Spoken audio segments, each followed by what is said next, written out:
Kebakaran hebat juga melanda kawasan padat penduduk di Jalan Kemayoran Gempol, Jakarta Pusat, Selasa dini hari 21 Januari 2025. Kebakaran terjadi diduga akibat arus pendek listrik. Akibat kebakaran, lebih dari 500 bangunan terbakar dan 1.700 jiwa terdampak atas peristiwa ini. 2 orang korban dilarikan ke rumah sakit akibat sesak nafas. Sebanyak 34 unit mobil pemadam kebakaran dan 170 personel gabungan diterjunkan untuk memadamkan api. Wakil Presiden Gibran Rakabuming Raka sempat mendatangi posko pengungsian korban kebakaran di Lapangan Merah Polres Metro Jakarta Pusat. Gibran menyelami para pengungsi satu persatu. Gibran juga membagikan mainan pada anak-anak korban kebakaran. Usai mengunjungi posko pengungsian di Polres Metro Jakarta Pusat, Gibran langsung menuju ke lokasi kebakaran untuk melihat langsung lokasi kebakaran yang melahap 11 RT dan membuat ratusan orang kehilangan tempat tinggal. Pasca terjadinya kebakaran yang melanda kawasan Kebon Kosong, Kemayoran, Jakarta Pusat, ribuan warga diungsikan di tenda-tenda darurat. Badan Penanggulangan Bencana Daerah menyiapkan 10 tenda pengungsian bagi penyintas kebakaran di Kemayoran Gempol, Jakarta Pusat. Tidak hanya tenda pengungsian saja, BPBD beserta stakeholder terkait juga menyiapkan sejumlah sarana prasarana untuk menunjang warga pengungsian seperti MCK, air bersih, hingga dapur umum. Daryati, salah satu warga menyebut tidak merasa kekurangan fasilitas selama di pengungsian. Namun ia menginginkan rumah mereka yang terbakar dapat segera dibangun kembali oleh pemerintah. Semua Pak, nggak ada barang pun sisa, tinggal baju di badan. Saya tidur, saya bangun 1:30, buka pintu, api di depan pintu Pak. Saya lari nggak bawa apa-apa Pak. Keluarga sih aman semua, nggak ada yang itu ketinggal. Saya bangun semajak semua Pak. Iya. Iya, baju semua, kakak, KTP semua, dompet semua kakak bawa semua Pak. Iya. Alhamdulillah sih, baik pelayanan semua. Fasilitas cukup, air bersih, ya, makan juga cukup. Aman. Kalau masalah pakaian nggak kurang, makan nggak kurang. Harapan saya cuma tempat itu saya minta dibangun lagi, saya minta izin dibangun lagi. Saya nggak mau pindah dari situ. Itu harapan saya Pak.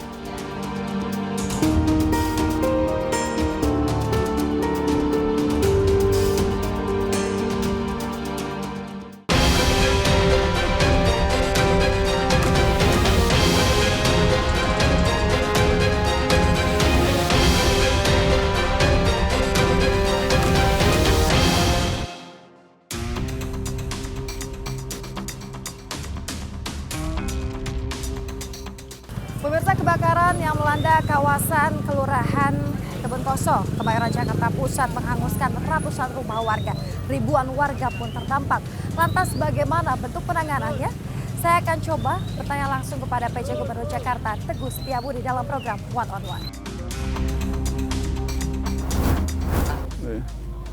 Dekat semua Pak. Nah, wingi kan kemarin kita juga tanya terkait masalah yang belum. Seragam sekolah, buku, tas, sepatu. Lah, kan kemarin sore sudah mulai ada tuh.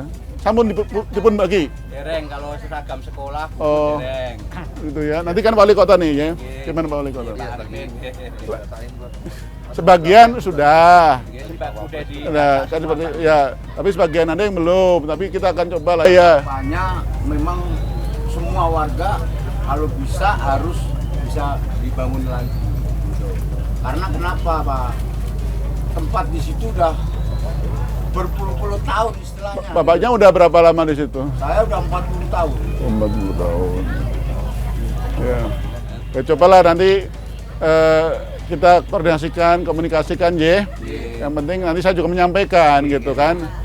Kan ya.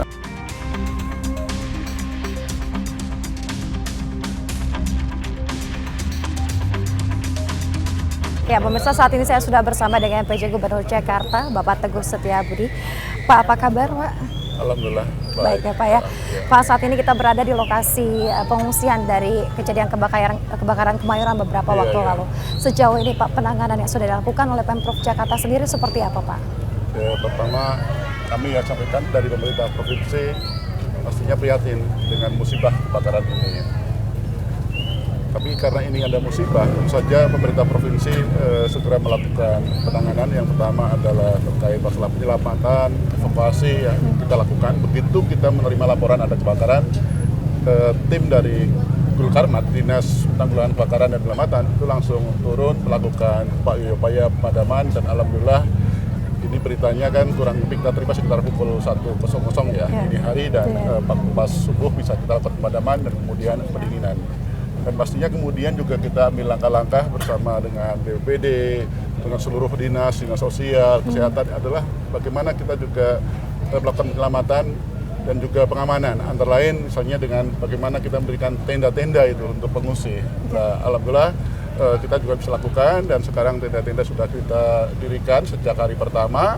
Kemudian juga yang sangat penting sekali adalah bagaimana kita memenuhi sandang dan makanan. Karena itu sangat perlu, karena banyak juga pakaian-pakaian mereka yang terbakar, kemudian juga tidak siap dengan katakanlah kebutuhan sehari-hari untuk makan. Ini kami langsung, tapi kami juga berterima kasih banyak pihak yang membantu, stakeholder, kemudian menyumbangkan sebagainya. Kami juga siapkan dari BPBD, Dinas Sosial terkait masalah sembako dan juga makan pagi, siang, dan malam. Kami juga berterima kasih kepada berbagai stakeholder, ada kepolisian, ada TARA, dan semua teman-teman yang lain yang bahu-membahu ikut mengatasi kebakaran di Kelurahan Kebon Kosong, Kecamatan Kemayoran ini. Baik, Pak Teguh, sejauh ini untuk lokasi pengungsian apakah terpusat di satu titik atau seperti apa, Pak? Jadi kita lihat sendiri ada di sekitar jalan ini semuanya cukup panjang, kemudian ada di kantor kepolisian, Polres Metro Jakarta Pusat, sebagian juga ada di musola yang dekat sini. Nah ini paling tidak kami akan lakukan sesuai dengan SOP ya 7 hari, kemudian bisa berpanjang menjadi 7 hari lagi, dan andai kata diperlukan bisa ditambah 3 hari lagi. 3 hari lagi, baik. Pak, lantas untuk jumlah korban akibat kebakaran ini dan juga bangunan yang terdampak itu ada berapa jumlahnya, Pak? Ini cukup besar untuk yang pengungsian, kurang lebih untuk yang laki-laki ada 904 orang, dan untuk perempuan ada 893 orang perempuan, dengan jumlah cukup besar untuk rumahnya, sekitar lebih dari 500. Lebih dari 500 bangunan berarti ya, Pak. Pak, di antara mereka tentunya ada usia pelajar begitu, Pak ya. Yang mana sekarang sudah memasuki masa pembelajaran, dan mereka seperti apa, Pak? Apakah akan dilakukan? Kami juga berikan perhatian karena banyak anak-anak yang sekolah ya. Kami terjunkan juga Dinas Pendidikan untuk tahap pertama, mereka juga pakai virtual. Kemarin kami sudah ke sini menyampaikan juga hal-hal yang dibutuhkan. Mereka juga menyampaikan antara lain yang sekarang masih kurang adalah terkait kebutuhan untuk sekolah anak-anak. Ada pakaian, ada tas, buku-buku, sepatu. Itu kita sudah penuhi. Alhamdulillah sore kemarin dan pagi hari ini sudah. Mudah-mudahan ini segera didistribusikan. Tadi sudah sama Pak Wali Kota, ada Pak Camat, Pak Lurah, RW, RT sudah sampaikan. Mudah-mudahan ini segera dilakukan. Tapi kita bersyukur sekali dari pernyataan warga juga, berbagai bansos lainnya mencukupi. Makanan alhamdulillah, sembako, termasuk juga adalah partisipasi masyarakat dan berbagai pihak menyiapkan makanan-makanan yang langsung siap saji, langsung dimakan. Kemudian juga berbagai kebutuhan lainnya, termasuk adalah sandang sudah cukup dipenuhi. Tapi kami juga menerjunkan dukungan untuk hal-hal lainnya. Misalnya ada posko kesehatan, karena juga ada beberapa pengungsi yang mengalami katakanlah mungkin sakit pernafasan dan sebagainya, sama sakit-sakit yang sifatnya harian gitu. Kemudian juga kita siapkan juga posko untuk Dukcapil, penggantian dokumen-dokumen kependudukan dan catatan sipil yang rusak. Kemudian juga ada kami nanti kemarin sudah Pak Kapolres, bagaimana andai kata ada SIM, STNK yang rusak, nanti mungkin juga disiapkan, dan juga beberapa posko pendukung lainnya. Dipermudah ya Pak untuk pembelian semuanya. Pastinya kami akan membantu mengatasi sebisa mungkin dari pemerintah provinsi bersama-sama dengan seluruh stakeholder yang lain melakukan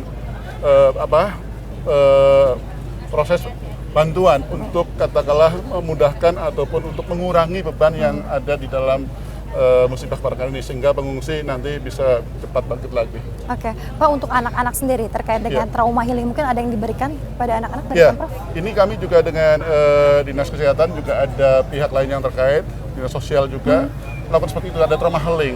Ini juga seperti yang kita lakukan juga pada saat kebakaran di RW 5 Kebon Kosong beberapa waktu yang lalu, ada hal itu juga. Oke, Pak, bisa dikatakan akhir-akhir ini banyak terjadi kebakaran di wilayah Jakarta, Pak.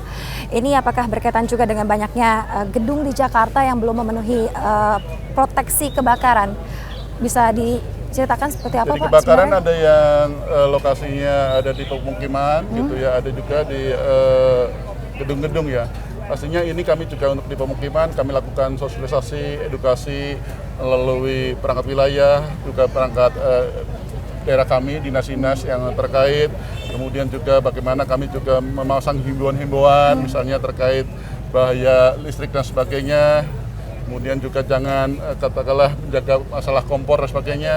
Tapi untuk gedung-gedung juga ada, kami juga mestinya melakukan mitigasi terhadap gedung-gedung tersebut. Ada beberapa hal yang harus kita lakukan terkait antisipasi ataupun pencegahan kebakaran pada gedung-gedung yang ada di wilayah DKI Jakarta.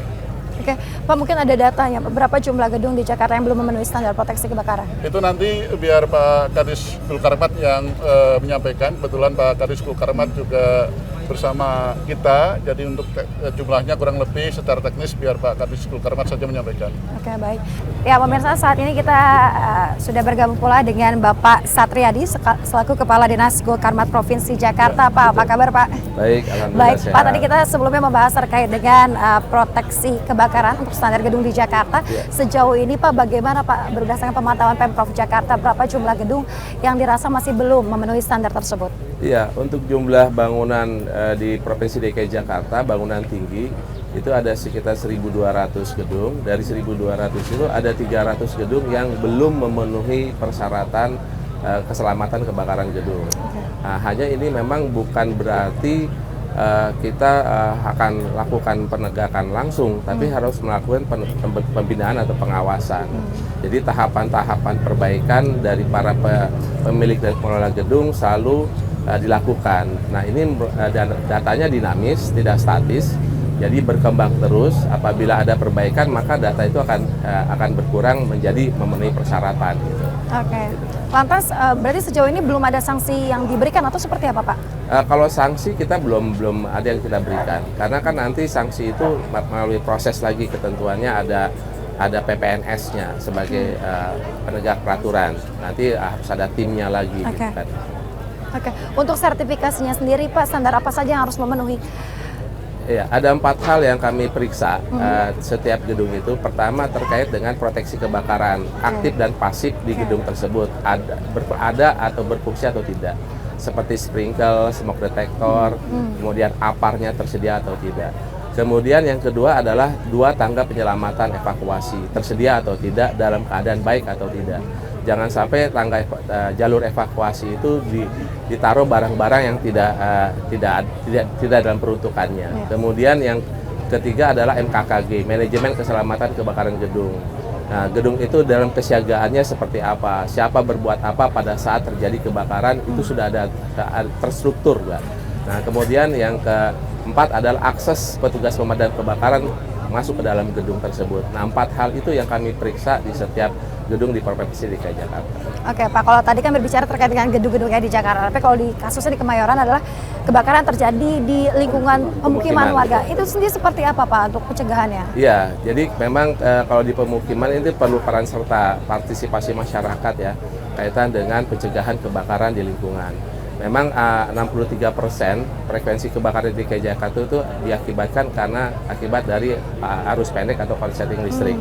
Nah, memang kami himbau kepada seluruh masyarakat agar jangan tergiur dengan barang yang murah, tapi memang harus memiliki standar terkait dengan peralatan kelistrikan. Dan pastikan juga penggunaannya juga jangan sembarangan, jangan satu saklar bertumpuk. Nah, itu mengakibatkan korsleting listrik. Nah, kemudian yang tidak kalah penting, selalu cek kompor nih, perawatan kompor gas ini harus segera dilakukan di pengecekan. Dan pastikan peralatan kelistrikan memenuhi standar dan terawat. Jangan sampai ada yang terkelupas. Nah ini kadang-kadang terkait dengan edukasi di masyarakat perlu dilakukan sosialisasi. Oke.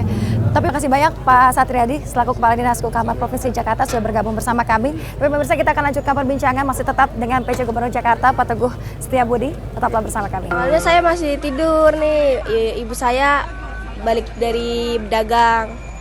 Terus saya dibangunin, rame-rame tuh, saudara saya nangis, kenapa? Terus saya cek, ternyata kebakaran udah gede banget. Terus saya masuk ke dalam ngambil surat-surat terus pergi keluar. Ya, saya sih berharap untuk segera bisa dibangun kembali seperti itu.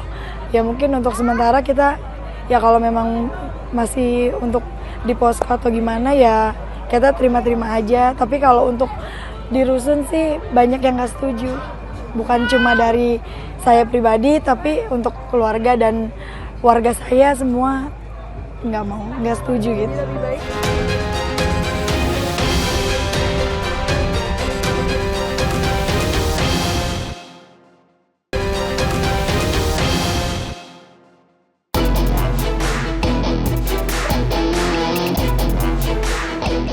Kebakaran hebat yang melanda Glodok Plaza, Taman Sari, Jakarta Barat pada Rabu malam menyita perhatian publik. Insiden mengerikan yang merenggut korban jiwa dan meninggalkan cerita perjuangan para korban yang terjebak dalam gedung yang terbakar menjadi salah satu musibah kebakaran besar di Jakarta yang terjadi di awal tahun 2025. Sementara itu, hingga kini penyebab kebakaran masih diselidiki. Diketahui sepanjang tahun 2024, sebanyak 1.888 kebakaran terjadi di Jakarta.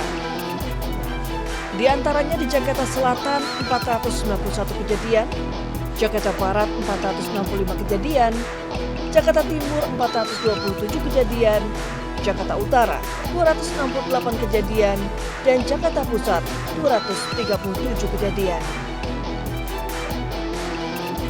Dari jumlah tersebut, kebakaran paling banyak disebabkan oleh korsleting listrik, yakni 1.148 kejadian. Penyebab lainnya, yakni ledakan tabung gas, kebakaran sampah, puntung rokok, dan lain sebagainya. Agar terhindar dari bahaya kebakaran, ada sejumlah hal yang dapat kita lakukan. Di antaranya, matikan alat-alat listrik dan cabut colokan listrik ketika sudah tidak digunakan. Jangan meninggalkan sumber panas seperti kompor, lilin, setrika, dan lain sebagainya menyala tanpa pengawasan. 3. Jauhkan korek api dan benda mudah terbakar dari jangkauan anak-anak. 4. Hindari menggunakan stop kontak yang bertumpuk-tumpuk. Hindari mengisi daya handphone saat tidur. Cara mencegah dan menanggulangi kebakaran tentunya penting untuk diketahui agar kita bisa meminimalisir kebakaran dan dampak yang ditimbulkan.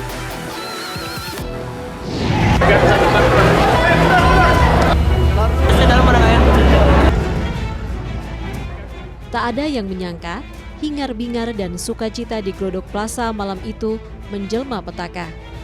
Pada Rabu malam 15 Januari 2025, api yang diketahui bermula dari lantai 7 menjalar hingga atap gedung Glodok Plaza. Beberapa orang sempat terjebak di atas gedung hingga akhirnya bisa dievakuasi oleh tim pemadam kebakaran. Sedikitnya 20 mobil pemadam kebakaran dan 100 personel dikerahkan untuk menjinakkan api dan mengevakuasi korban yang terjebak. Namun naas, besarnya kobaran api memakan korban jiwa. Proses evakuasi dimulai, warga yang merasa hilang kontak dengan kerabat dan sanak keluarga yang beraktivitas di Glodok Plaza mulai berdatangan. Salah satunya Jauh Hari, begitu mendengar kabar tempat kerja sang istri terbakar, ia langsung beringsut menuju Glodok Plaza dengan segenggam harap sang istri masih bisa selamat. Saya berharap sih dia masih ada, Pak. Karena dia keluar rumah itu niatnya kerja. Dia bantu saya cari nafkah. Kalau untuk anak bang,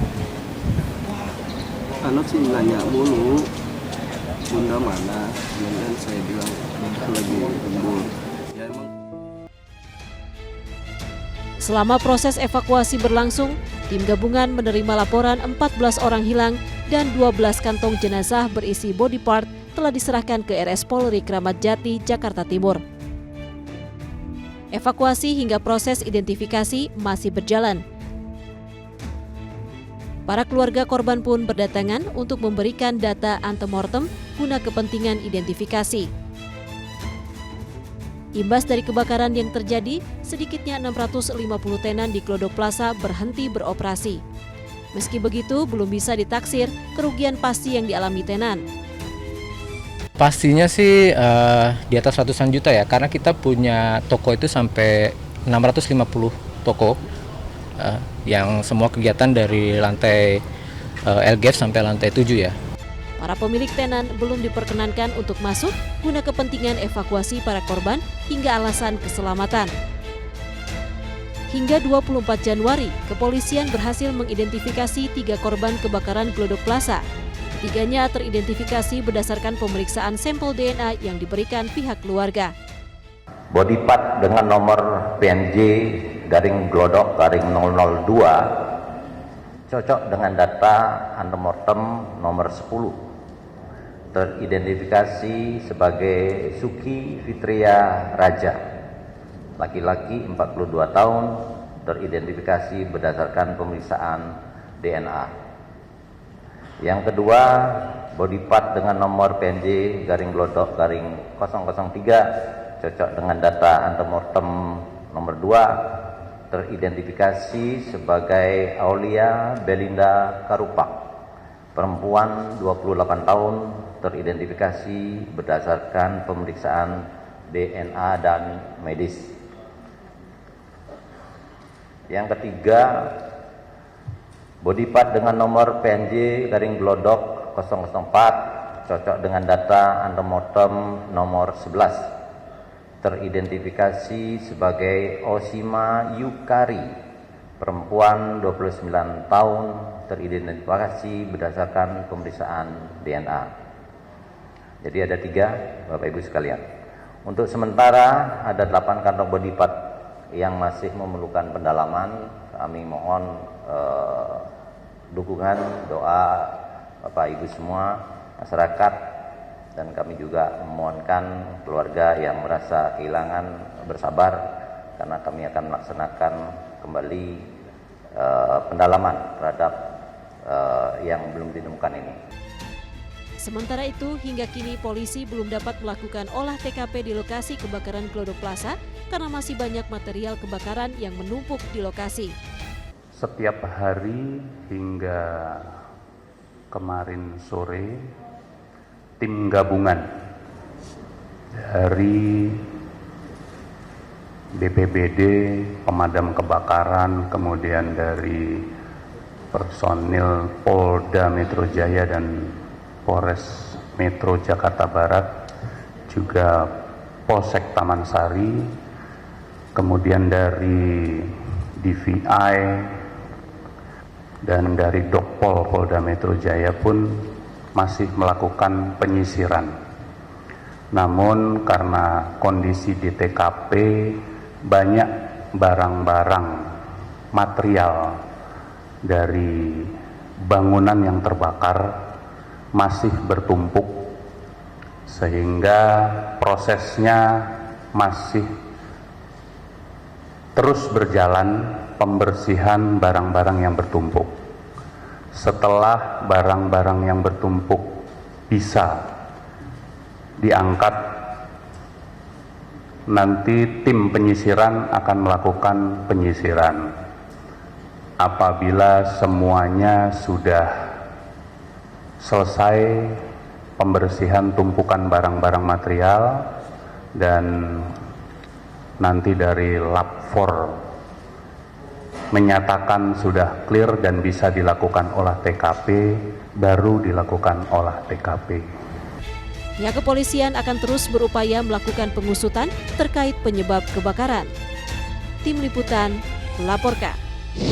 Ya pemirsa, Anda kembali di One on One. Nah sekarang Pak Teguh mengajak kami berbincang juga dengan Wali Kota Jakarta Pusat. Ada Pak Arifin sudah bergabung bersama kami. Bapak apa kabar? Alhamdulillah baik. Baik ya Pak ya.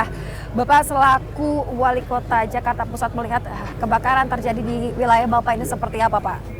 Ya memang kebakaran kan adalah musibah bencana yang tidak semua orang, kita semua menginginkan ya. Dan tentu ini menjadi keprihatinan kita karena memang kebakaran terus-terusan terjadi di kebun kosong ini dalam sebulan lebih udah 3 kali kebakaran.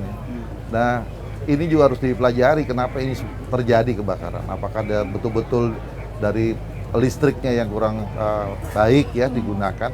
Ini perlu juga dilakukan pengecekan ya terkait dengan kabel-kabel listrik.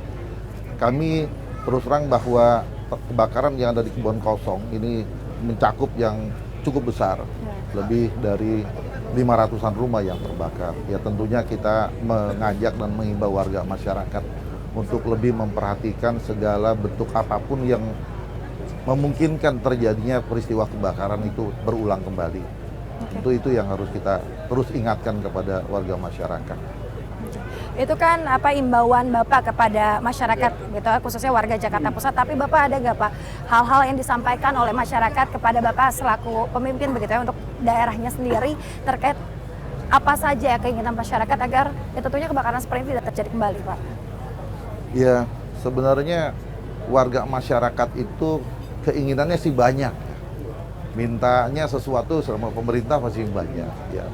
Tentu kita juga punya batasan yang bisa kita berikan seperti yang terjadi saat ini ketika mereka terkena musibah kebakaran ya pemerintah provinsi selalu hadir bersama mereka menyiapkan tenda-tenda pengungsian, menyiapkan natura makan minum mereka, menyiapkan segala kebutuhan sarana air ya MCK dan lain sebagainya, termasuk juga pakaian mereka, selimut dan lain sebagainya. Anak-anak sekolah diperhatikan, kesehatan diperhatikan, bahkan juga terkait dengan semua dokumentasi yang berkaitan dengan kependudukan, dokumen mereka itu juga langsung kita layani ya. Semua ini tentu kita berharap lagi bahwa khususnya yang ada di Kemayoran ini, karena memang ini adalah warga kami, statusnya juga warganya adalah warga ber-KTP DKI, ya kita menghimbau agar tentu sama-sama kita menjaga lingkungan kita, khususnya yang telah terdampak ini, Apakah mereka ini setelah terjadi kebakaran ini harapannya ya kepada kita, pengennya mereka kan ingin kembali lagi ke tempatnya gitu ya, kembali lagi ke tempatnya. Jadi kemarin ya, saya juga sempat bincang-bincang dengan mereka ya, baik apakah RW, RT, LMK dan warga. Mereka memang banyak yang berharap bisa kembali ke tempat awal, tapi itu kan tidak bisa kami membuat suatu keputusan karena itu lokasinya sendiri adalah bukan aset dari pemerintah provinsi. Tapi kami akan terus melakukan himbauan bersama seluruh pihak terkait. Pemerintah provinsi menghimbau kiranya bisa direlokasi karena ini kan namanya pengungsian sementara. Ada waktunya. Tadi saya bilang waktunya sebenarnya adalah 7 bisa ditambah 7, bisa lagi ditambah 3, artinya 17 hari. Nah, setelah itu kami sebenarnya tawarkan, mari ayo kita relokasi ke rusun-rusun yang dimiliki oleh pemerintah Provinsi DKI Jakarta. Ada beberapa rusun yang mungkin bisa digunakan. Ini kami masih terus bersama dengan pihak-pihak termasuk Wali Kota dengan jajaran melakukan himbauan kepada warga. Walaupun kami kemarin sudah juga mendengar katakanlah keinginan ataupun harapan dari warga tersebut, baik yang disampaikan oleh Pak Lurah atau yang tadi disampaikan oleh Pak Wali Kota, oleh RW, RT maupun LMK dan bahkan warga sendiri yang menyebut. Tapi kami berharap ini nanti bisa ada suatu solusi yang terbaik khususnya bagi mereka dan juga bagi kita semuanya. Ya amin amin ya Pak. Ya. Yang terakhir Pak, pesan untuk warga Jakarta secara keseluruhan Pak. Pastinya kita tidak ingin musibah kebakaran ini berulang-ulang. Oleh karena itu, untuk yang wilayah-wilayah pemukiman warga, tolong gitu ya, betul-betul mari kita sama-sama cek dan cek lagi terkait yang selama ini sering menjadi penyebab kebakaran. Misalnya adalah arus pendek. Cek juga bagaimana ini saluran listrik. Kadang-kadang kan semrawut, sudah tua dan sebagainya. Ada juga yang untuk pemukiman sering adalah karena kompor atau tabung gas tertentu yang mungkin yang karena kurang pemeliharaan. Ayo terkait masalah kompor, dapur dan sebagainya. Tapi juga ya ada terkait masalah human error-nya. Nah ini kemudian bagaimana warga itu juga sadar kalau terkait hal tersebut. Untuk yang terkait dengan kebakaran yang di gedung-gedung, tadi Pak Kadis Mulkarman sudah menyampaikan kan, ada berbagai mitigasi yang harus kita lakukan dan itu tidak bisa hanya dilakukan oleh pemerintah provinsi saja, tapi dengan stakeholder lain, utama juga adalah para pemilik gedung tersebut. Terima kasih. Berarti kerjasama dari seluruh pihak ya Pak ya? Pastinya ada sinergi kolaborasi bersama yang harus dilakukan. Iya, kita berharap memang kebakaran seperti ini tidak terulang kembali untuk wilayah Jakarta Pak ya? Kami berupaya lah, berbagai hal kami akan lakukan untuk bisa membantu masyarakat. Tadi sudah disampaikan, bahkan sebenarnya di sini juga hadir juga Kepala Dinas Dukcapil, bagaimana warga masyarakat yang kehilangan KTP, dokumen-dokumen pendudukan lainnya juga bisa kita bantu. Pemirsa, saya sudah bersama dengan Kepala Dinas Dukcapil Provinsi Jakarta, Bapak Budi Awaludin. Pak Budi, apa kabar Pak? Baik, Pak. Ya, baik Pak Budi, ini tentunya kebakaran menghanguskan harta benda, termasuk surat-surat berharga para warga yang ada di Kemayoran ini Pak. Lantas berapa Pak jumlah mereka yang mengajukan untuk membuat pembuatan ulang, baik itu KTP, KK, dan lain sebagainya? Ya, jadi memang Mbak, kita protap kita jika ada kebakaran atau bencana, banjir, ya kita langsung H+1 melakukan buka posko di lokasi kebakaran. Di lokasi kebakaran kita buka posko. Nah, biasanya itu kalau orang hilang KTP, kita harus ke kepolisian. Kita enggak, pokoknya mereka langsung datang ke posko, ya membawa diri mereka, bilang Pak, KTP saya hilang, akta saya hilang, tidak, langsung kita cari. Dan langsung kita cetakkan hari itu juga. Hari itu juga. Ya, jumlahnya itu yang saat ini hingga kemarin ya, sore totalnya 519 dokumen yang kita sudah cetakkan. Terdiri apa saja nih? Ya, ada KTP 269 yang sudah kita cetak. Ya, ada kartu keluarga ada 88, KIA dan kartu identitas anak ada 77 dan akta kelahiran hilang ada 85 yang kita cetakkan. Berarti benar-benar warga yang memang tinggal di situ yang terdampak kebakaran yang boleh mengajukan pembuatan KTP ulang? Iya, jadi langsung kita satu kita cetakkan, nggak ada proses lagi untuk ofisial kantor. Jadi langsung mereka datang, kita cetakkan, kita bawa alat-alat langsung ke posko, yang persis kayak di kelurahan, nah kita masukkan. Untuk mempermudah warga juga ya Pak ya? Mempermudah warga, agar warga langsung bisa mendapatkan dokumen kependudukannya hari ini. Ya, baik Pak Budi. Terus memang untuk tahapan itu juga diberlakukan tidak hanya di sini tapi di semua wilayah di Jakarta. Iya, protap kita. Ya, jika ada bencana, baik itu kebakaran, ya dan juga banjir, kita langsung H+1 protapnya langsung diproses. Baik, terima kasih banyak Pak Budi Awaludin telah bergabung bersama kami di sini.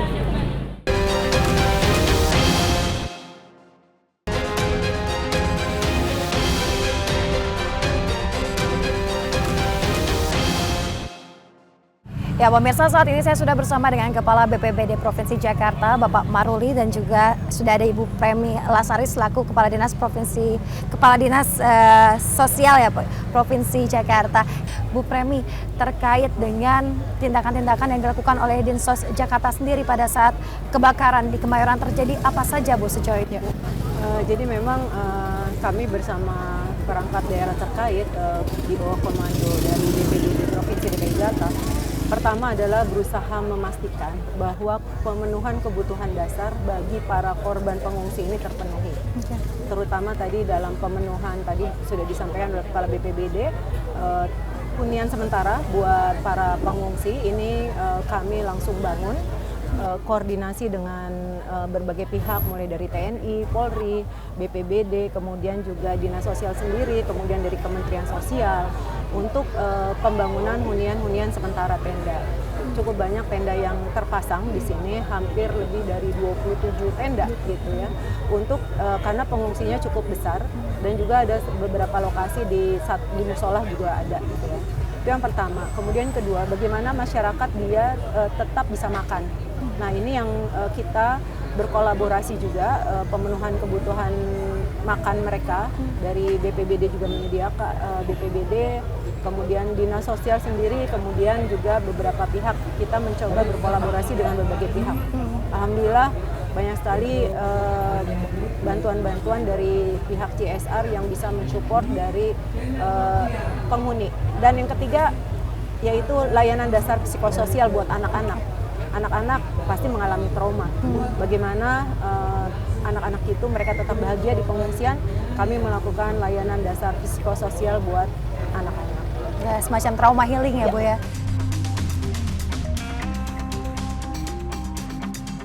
Kalau misalnya kebakaran kemarin Pak di Kemayoran ini, langkah apa yang langsung dilakukan oleh pihak BPBD sendiri? Ya, pada saat terjadi kebakaran di Kemayoran kemarin, langkah pertama adalah setelah kita menerima informasi terjadinya kebakaran, kami langsung mengkoordinasikan seluruh komponen, baik itu dinas sosial, wali kota setempat, kemudian dinas pemadam kebakaran, dan juga seluruh komponen yang ada termasuk TNI, Polri, dan masyarakat juga. Kita lihat di sini ada komponen-komponen masyarakat juga yang berpartisipasi untuk membantu saudara-saudara kita di Kemayoran ini. Nah, ini langkah pertama, yaitu kita setelah dilakukan pemadaman oleh Dinas Pemadam Kebakaran, maka kami melakukan penanganan penyediaan tempat tinggal bagi pengungsi. Kita lihat sama-sama di sini ada lebih dari 20 tenda pengungsian yang sudah kami dirikan bekerja sama dengan seluruh komponen masyarakat. Setelah tenda tersebut kami dirikan, kami lakukan pemenuhan kebutuhan dasarnya. Kebutuhan dasar itu seperti kebutuhan sandangnya, kebutuhan pangannya. Jadi kami mensupport untuk kebutuhan pangan berupa makanan siap saji yang siap untuk disantap oleh masyarakat di lokasi pengungsian. Kemudian juga kebutuhan-kebutuhan lainnya seperti kebutuhan sandang, ya, perlengkapan mandi, kemudian juga perlengkapan sekolah. Kemudian juga di tahapan berikutnya mulai tanggal 22 kemarin kami sudah melakukan juga layanan dukungan psikososial, khususnya bagi anak-anak yang terdampak apapun yang merupakan penyintas korban kebakaran di Kemayoran ini. Ya, banyak hal yang sudah dilakukan oleh BPBD tentunya ya Pak ya. Baik, Pak Maruli, di Jakarta ini masih ada potensi cuaca ekstrim. Langkah antisipasi apa Pak yang sudah dipersiapkan Pak ataupun dilakukan? Baik, Pemprov DKI Jakarta terus memantau perkembangan terkait dengan cuaca di wilayah DKI Jakarta dengan berkoordinasi dengan Badan Meteorologi dan Klimatologi Geofisika, BMKG, secara rutin dan kontinu supaya kita bisa mengambil keputusan manakala hal itu perlu dilakukan. Nah, langkah-langkah apa saja yang sudah dilakukan oleh Pemprov DKI Jakarta, BPBD DKI Jakarta dalam hal ini senantiasa untuk melakukan langkah-langkah persiapan. Pertama yang kami lakukan adalah melakukan apel kesiapsiagaan untuk menghadapi musim penghujan di DKI Jakarta. Nah, apel kesiapsiagaan ini kita melibatkan seluruh komponen yang ada di DKI Jakarta, baik itu instansi pemerintah DKI Jakarta, SKPD-SKPD terkait, kemudian juga dari TNI, Polri, serta komponen-komponen masyarakat lainnya, termasuk swasta dan juga perguruan tinggi serta rekan-rekan media. Di dalamnya juga kami ikutkan dalam pelaksanaan apel kesiapsiagaan. Kemudian langkah berikutnya adalah kami mendistribusikan peralatan-peralatan untuk penanggulangan bencana banjir ya, ke kelurahan-kelurahan yang rawan terhadap banjir. Nah, ada 25 kelurahan yang sudah kami distribusikan peralatan-peralatan, baik itu perahu karet, tenda pengungsian, bahkan buffer stok pun sudah kami siapkan untuk di lokasi-lokasi kelurahan yang rawan terhadap bencana banjir. Lalu langkah apa lagi yang kami lakukan? Selain 2 langkah tadi yang sudah kita lakukan, kita juga melakukan gladi lapang. Jadi seolah-olah terjadi suatu bencana, itu sudah kita lakukan dengan melibatkan seluruh komponen yang tadi melaksanakan apel kesiapsiagaan itu. Jadi mereka sudah tahu bila mana terjadi bencana harus berbuat apa masing-masing komponen tersebut. Kemudian langkah berikutnya adalah early warning system. Nah, early warning system ini kami lakukan dengan memberikan informasi kepada warga yang berdomisili bertempat tinggal di 13 aliran sungai yang memasuki wilayah DKI Jakarta. Ini senantiasa kami informasikan bila mana terjadi peningkatan tinggi muka air di 13 aliran sungai di Jakarta tersebut. Nah, ini langkah-langkah antara lain yang kami lakukan untuk mengantisipasi peningkatan curah hujan di wilayah DKI Jakarta. Berarti sudah banyak langkah mitigasi dan juga antisipasi yang dilakukan ya Pak untuk BPBD Jakarta. Baik, terima kasih banyak Pak Maruli telah bergabung bersama kami di Sini News TV.